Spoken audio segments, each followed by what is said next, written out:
London After Midnight is one of the most well-known lost silent films and is an iconic film from the early days of cinema.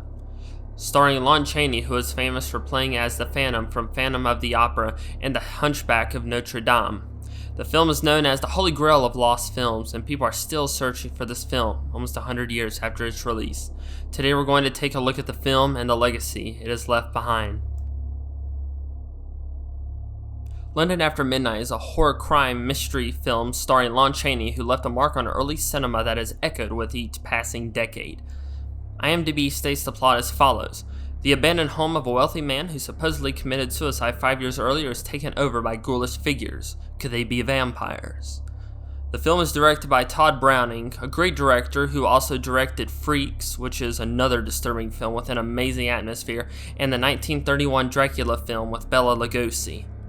London After Midnight was a big hit at the box office, and most audiences loved the film, but several critics said the plot was incoherent and that it wasn't Chaney's best performance.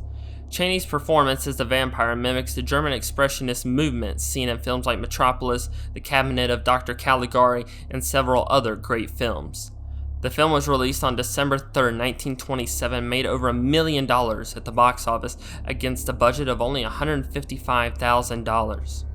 Over the years, the look of the vampire has become iconic, and his creepy appearance only grows our imaginations as to what the film must have looked like. It is believed the last print of the film was destroyed in a 1965 vault fire at MGM Studios, and it's feared that many other films were lost in the fire. Many film preservationists wonder why the film is so sought after, since it wasn't beloved by critics and wasn't Chaney's best performance. It might be because in the 1960s there was an interest in classic films, and Chaney's vampire from London After Midnight was on magazines, newspapers, and other tabloids talking about the film and his performance. People were scared and amazed by the look of his character, and that's where it's believed the legendary status of the film was conceived.